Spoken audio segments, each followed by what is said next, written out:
मुख्यमंत्री ने पूरे मामले पर कहा कि यह दुर्भाग्यपूर्ण है कि सारी मर्यादाओं के हनन करने के बाद गलतियों पर पर्दा डाला जा रहा है। विपक्ष को गलती को स्वीकार कर राज्यपाल से घटना के प्रति खेद प्रकट करना चाहिए। विपक्ष सदन के अंदर और बाहर झूठ बोल रहा है। मुख्यमंत्री ने कहा कि कांग्रेस में मार्गदर्शन की कमी है। सदन के अंदर उपाध्यक्ष ने नियमों के तहत बात की थी, लेकिन विपक्ष उनकी कुर्सी के पास जाकर धरना देने लगे। इस घटना पर उन्हें तुरंत खेद प्रकट करना चाहिए और जनता से भी माफी मांगनी चाहिए। कांग्रेस का हार का क्रम लगातार जारी है, इसलिए वहां नेतृत्व की लड़ाई चली है। मुख्यमंत्री ने प्रदेश में कोविड के बढ़ते मामलों पर कहा कि कोविड मामले इसी तरह बढ़ते रहे तो और सावधानियां बरतने की आवश्यकता है। वहीं विधानसभा उपाध्यक्ष ने कहा कि आज जिस तरह से सदन में विपक्ष के विधायक उनकी कुर्सी के पास आए और उन्हें धमकी दी, जो सदन के अंदर इस तरह का व्यवहार कर सकते हैं वह बाहर कुछ भी कर सकते हैं। वह शिमला में परिवार सहित रहते हैं, जिसकी सुरक्षा की उन्हें चिंता है। उन्होंने कहा कि पूरा वाक्य मुख्यमंत्री व अध्यक्ष के ध्यान में लाया गया है। हंसराज ने कहा कि उन्होंने किसी प्रकार की धक्का मुक्की नहीं की। राज्यपाल की सुरक्षा हम सभी की जिम्मेदारी थी, वह वही कर रहे थे। उसके बाद राज्यपाल से मुलाकात की जाएगी, तब माफी मांगी जाएगी। देखिए, ऐसा है कि वो तो उनको तय करना है, मुझे उस बारे में कुछ नहीं करना है। उन्हें क्या पहले करना है क्या बाद में करना है, उस सारे विषय में वो अपने आप अपनी पार्टी में निर्णय करें। लेकिन जो घटना घटित हुई है उस घटना पर उनको तुरंत खेद व्यक्त करना चाहिए था। राज्यपाल महोदय जी के पास जाकर के माफ़ी मांगनी चाहिए थी और उसके बाद जो है हिमाचल प्रदेश की जनता से भी माफ़ी मांगनी चाहिए उनको, क्योंकि उन्होंने जो काम किया है वो संवैधानिक व्यवस्थाओं के अनुरूप नहीं किया। एक वो आपकी शब्दावली पर कह रहे हैं कि सदन के अंदर आपने कहा कि हम लड़ने के लिए तैयार है, वो कहते हैं मुख्यमंत्री की शब्दावली पर आपत्ति है। मेरे शब्दों पर क्यों आपत्ति? लड़ने की बात मैंने लोकतांत्रिक में हाथ से लड़ने की बात नहीं कही। मैंने कहा हम हैं नहीं यहाँ पर लड़ने के लिए। लड़ने का अभिप्राय यही होते, लोकतांत्रिक व्यवस्था में जवाब जो लोगों के बीच में जाकर के देने की बात आती है तो उसे वो अपना पक्ष रखे, हम अपना पक्ष रखेंगे। सबसे बड़ी बात यह है कि कांग्रेस पार्टी लोकसभा चुनाव में हारी, सारी विधानसभाओं में हार गई 68 के 68 सीटों पर। उसके बाद 2 उपचुनाव हारी, उसके बाद पंचायत के नगर परिषद के चुनाव में हारी, नगर पंचायत के चुनाव में हारी, पंचायत के चुनाव में हारी, जिला परिषद में हारी, बीडीसी में हारी। लगातार हार का ये क्रम रुकने नहीं पाता।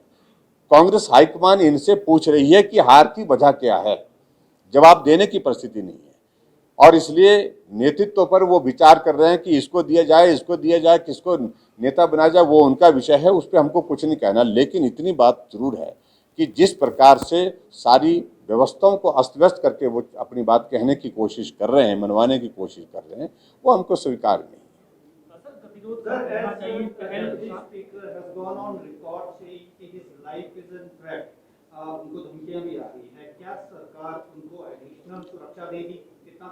देखिए, जहाँ तक उन सारी चीज़ों का जो है विवेचन जो है वो हमारा सिक्योरिटी के लिए जो हमारी व्यवस्था रहती है उपलब्ध कराने की दृष्टि से थ्रेट किस तरह का है और वो सारी बात को उन्होंने जिस प्रकार से कहा है उसको एग्जामिन करेंगे, उसके बाद निर्णय करेंगे।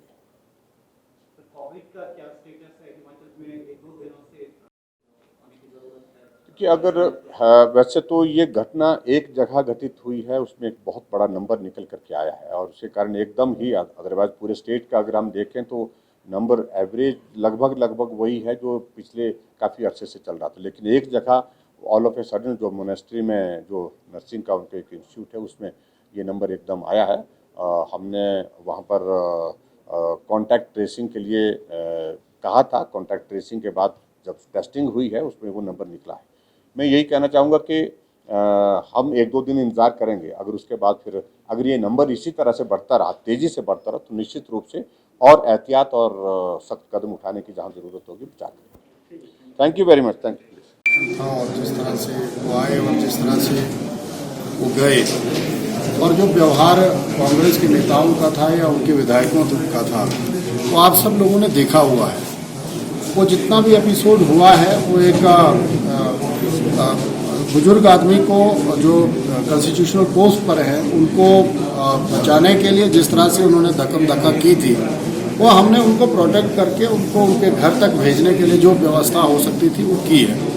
और हमने उस दौरान ये भी कहा था कि जिस तरह से नेता प्रतिपक्ष का व्यवहार रहा है माननीय अग्निहोत्री जी का, अगर उनके साथ भी ऐसा हुआ होता विधानसभा में तो हम उनको भी प्रोटेक्ट करते, क्योंकि विधानसभा में माननीय स्पीकर साहब और हम लोग ये सारी व्यवस्थाएं देखते हैं।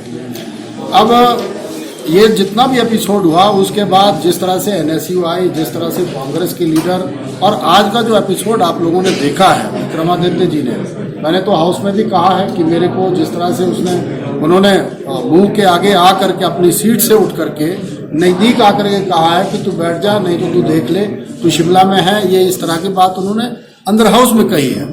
तो उनको देखते हुए मुझे लगा है, मेरा परिवार यहाँ पे है, मैं भी हूँ, और व्यक्तिगत तौर पर तो मैं डरता नहीं, जो सच्चाई है, लेकिन परिवार वाला हूँ और संवैधानिक पोस्ट पर हूँ और सरकार में हम लोग हैं। इस तरह की थ्रेट वो हाउस में दे रहे हैं तो अन्य व्यक्तियों के साथ कांग्रेस के लीडर क्या करते होंगे, ये सोचने का विषय है। इसीलिए मैंने माननीय स्पीकर साहब से गुजारिश करी है कि एक तो उन पर प्रिविलेज बनता है, जिस तरह से उन्होंने एक संवैधानिक पोस्ट पर जिस पोस्ट पर मैं बैठा हूँ, कॉन्स्टिट्यूशनल पोस्ट पर बैठा हूँ, उसका अपमान किया है, और साथ में आकर के उन्होंने मुझे भी टच करने की कोशिश की है। उनकी सीधी सीधी मानसिकता ये थी, जिस तरह से उन्होंने घेरा बनाया था उस तरह से लग रहा था अंदर हाउस में वो अगर ये कर सकते हैं तो हाउस के बाहर क्या कर सकते हैं। ये सारा विषय जो है वो माननीय स्पीकर साहब, माननीय मुख्यमंत्री जी को बता दिया है, और इस तरह का व्यवहार वो कभी भी कर सकते हैं। इसीलिए कांग्रेस ने बौखलाहट में, माननीय मुख्यमंत्री जी ने ठीक कहा, मैं उनको ही कोट करता हूं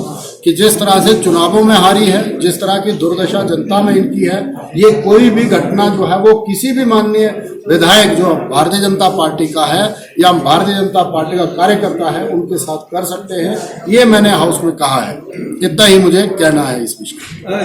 जो शब्दावली है मुझे तो उस पर ही ऐतराज है। सोशल मीडिया में जिस तरह का पोस्टर उन्होंने लहराया है वो हंसराज की अवमानना नहीं है, वो तो कॉन्स्टिट्यूशनल पोस्ट की अवमानना है। डिप्टी स्पीकर का पोस्ट जो है वो हंसराज बैठा हुआ ये नहीं है, हंसराज तो नियमों के अनुसार, और हाउस ने हमें जो है वो पूरा समर्थन दे करके उस पोस्ट पर बिठाया हुआ है। ये तो उनको सोचना चाहिए। जिस तरह की शब्दावली उन लोगों ने उपयोग में लाई है माननीय गवर्नर जी के लिए, माननीय मुख्यमंत्री जी के लिए, जिस तरह की भाषा का उपयोग वो लोग कर रहे हैं, तो कांग्रेस के शीर्ष के नेताओं को जो दिल्ली में भी बैठे हुए हैं, लेकिन उनसे भी हमें उम्मीद नहीं है, क्योंकि जिस समय माननीय वीरभद्र सिंह जी भी हाउस में बैठते थे, हमने बहुत अच्छा हाउस देखा है, और इवन आशा जी से और माननीय रामलाल जी से और सुक्खू जी से ही उम्मीद नहीं थी, जो 4-4 बार के, 5-5 बार के, 6-6 बार के जीते हुए हैं।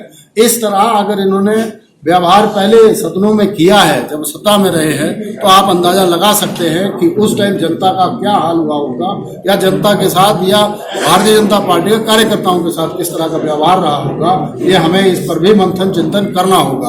और मेरा सिर्फ लास्ट में ये कहना है आप सभी के माध्यम से कि जो व्यवहार आप लोगों ने अंदर हाउस में और हाउस के बाहर देखा है, उससे जो है वो यही लगता है कि कांग्रेस बौखलाई हुई है, और जिस तरह के सोशल मीडिया और उस पर कंटेंट इन्होंने चलाए हुए हैं अगेंस्ट मी एंड आवर सरकार, वो निंदनीय है। मैं इसकी निंदा करता हूँ। सर वीडियो में बनाया है मैडम आशा जी को मैंने प्रोटेक्ट किया है, एक बुजुर्ग नेत्री हैं वो भी, और उनको बचाने के लिए हमने अपनी जान को आगे वो किया है। और अग्निहोत्री जी को बड़े प्यार से मैंने कहा है कि भाई आप जो है वो गाड़ी छोड़ दो, और जिस तरह से गाड़ी ठोक रहे थे हमें तो विश्वास था, जैसा माननीय मुख्यमंत्री जी ने भी कहा, वो तो दरवाजा तोड़ने पर भी आमादा थे। वो तो गवर्नर साहब जब बीच में गमलों के बीच में फंस गए थे, गवर्नर साहब की आंखें देखने लायक हैं, आप अगर वीडियो उस दौरान का हो।